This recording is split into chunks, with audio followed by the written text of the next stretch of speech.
नमस्कार, मैं अनुराग कुमार उजर मीडिया में आपका स्वागत करता हूं।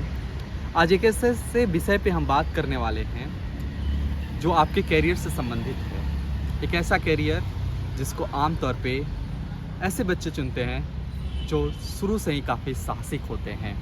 ऐसे तो दुनिया में तमाम तरह की कैरियर के ऑप्शन है, लेकिन जर्नलिज्म एक अपने आप में एक बेमिसाल ऑप्शन है।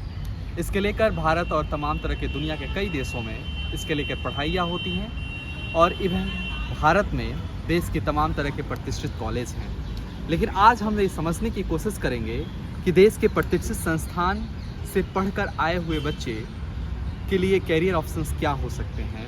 उन तमाम तरह के लोग जब ग्रेजुएशन मास्टर करके निकलते हैं अपने कॉलेज से, तो उनके पास तमाम तरह की चुनौतियाँ होती है। उन्हें चुनौतियाँ होती है अपने कैरियर को एक ट्रैक देने की, उन्हें चुनौतियाँ होती है एक बेहतर नए डिसीज़न लेने की, उन्हें चुनौतियाँ होती है कि हम कैसे एक ऐसा ऑप्शन चुने जो हम आगे चल के कैरियर के लिए एक शानदार ऑप्शन बन सकता है। इन तमाम तरह की बातचीत करने के लिए हमारे साथ उपस्थित हैं राजेश मिश्रा जी, जो पेशे से दूरदर्शन में कॉपी एडिटर के पोस्ट पे कार्यरत हैं, और ये समझने की कोशिश करेंगे कि दूरदर्शन जैसे तमाम तरह के प्रतिष्ठित संस्थान में एक कैरियर ऑप्शंस क्या हो सकता है, उसके लिए रोड मैप क्या हो सकता है। आज हम बात करेंगे दूरदर्शन के कॉपी एडिटर पोस्ट पे कार्यरत हैं राजेश मिश्रा जी, जो ये बताएंगे कि जब आप ग्रेजुएशन कर के आगे निकलते हैं, मास्टर करके निकल रहे हैं, तो शुरुआती तौर पे आपके लिए वो कौन सा चैलेंज होगा जिसको आपको एक्सेप्ट करनी है और आप अपने कैरियर को कैसे उसको बूस्ट कर सकते हैं। तो मेरा आपसे पहला क्वेश्चन है कि पत्रकारिता के विद्यार्थी के लिए आप पहला संदेश क्या देना चाहेंगे जो वो कॉलेज से निकलते हैं।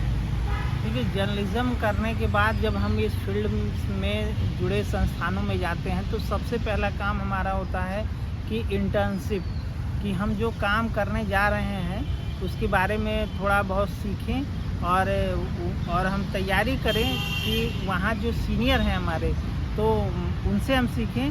बेसिकली हर संस्थान इंटर्नशिप कराता है, जो आपको कुछ पेड होता है, कुछ अनपेड भी होता है, जिससे जो 6 महीना 1 साल का जो एक समयावधि है उसकी, तो इंटर्नशिप इसलिए ज़रूरी है कि जब आप फुली मेन स्ट्रीम मीडिया में जाते हैं करने के लिए, तो वो बहुत काफ़ी आपको हेल्पफुल करेगा। मेरा आपसे दूसरा क्वेश्चन है कि वो कौन कौन से पहलू है जब आप इंटर्नशिप के बारे में बात करते हैं, जब आप नौकरी खोजने के बारे में बात करते हैं। एक शुरुआती स्तर पे किसी भी व्यक्ति के पास एक्सपीरियंस नहीं होता है, किसी के पास सोर्स नहीं होता है, तो किस तरह अप्रोच करनी चाहिए उन्हें और किस तरह उन्हें अपने बारे में बताना चाहिए, किस तरह के स्किल्स पे काम करना चाहिए।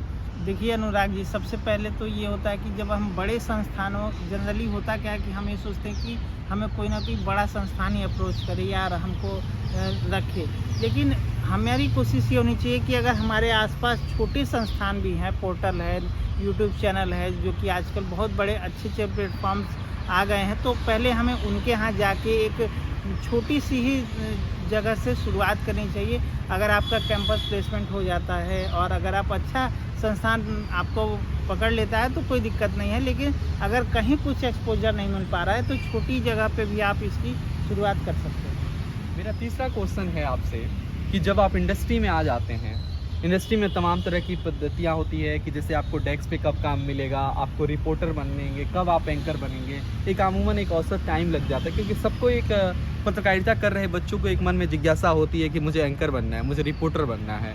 लेकिन आप बहुतों को ये पता नहीं है, जब हम पढ़ाई करने रहे होते हैं, वो पढ़ाई करने के पहले कि रिपोर्टर कैसे बना जाता है, रिपोर्टर इन तमाम तरह उसके पहले भी बहुत ऐसे पोस्ट आते हैं जो आपको उस इंडस्ट्री में आपको गुजारने होते हैं। तो उसके बारे में थोड़ा सिलसिलेवार ढंग से समझाएं तो बेहतर होगा। देखिए अनुराग जी, कि जर्नलिज्म में कई सारे फील्ड हैं, जैसे जो आजकल जो फील्ड चल रहा है, जिसमें हम 3 पार्ट देखते हैं जर्नलिज्म का: प्रिंट मीडिया, इलेक्ट्रॉनिक मीडिया और डिजिटल मीडिया। तो जैसे वेबसाइट्स होती हैं बड़ी छोटी, सब डिजिटल मीडिया का ही एग्जांपल है। और प्रिंट मीडिया तो जो जनरली हमारे न्यूज़पेपर छपते हैं, न्यूज़पेपर हैं, वो हमारा प्रिंट मीडिया है, तो सभी जानते हैं। तो सबसे बड़ी पहले तो हमें अपना एक बीट डिसाइड करना होगा कि हम किस बीट पे अपना काम हम करना चाहते हैं। जैसे कि हम हेल्थ से जुड़े हैं, स्पोर्ट्स से जुड़े हैं, पॉलिटिक्स से जुड़े हैं, तो हमारी जब तक बीट डिसाइड नहीं होगी हम काम नहीं कर पाएंगे। तो पहले तो बीट डिसाइड कीजिए कि हमें इस बीट से जाना है, और उस बीट से रिलेटेड थोड़ा लिखने की प्रैक्टिस कीजिए, क्योंकि हर बीट की शब्दावली अलग अलग है, हर बीट का एक अलग कहने का तरीका अलग है, सुनने का और बताने का, तो उस पे हमें काम करने की ज़रूरत है। हमारे पास अगला क्वेश्चन आपके लिए है कि अखबार पढ़ना, कौन सा अखबार पढ़ना, हमें हिंदी पत्रकारिता करना जाना है, हमें इंग्लिश पत्रकारिता करना है, तो इसके लिए सबसे पहले वो कौन से साधन होंगे, कौन से रिसोर्स होंगे जो शुरुआती स्तर पे एक पत्रकार बनने की प्रक्रिया में आनी चाहिए? सबसे पहले तो जो हमारे घर पे जो न्यूज़पेपर आ रहा है उस पर हमें पढ़ना चाहिए, और क्योंकि उसकी जो न्यूज़पेपर की जो शब्दावली है वो आपको हर जगह यूज़ आएगी, क्योंकि उससे आपको नए नए शब्द मिलेंगे, नए नए लिखने का तरीका मिलेगा।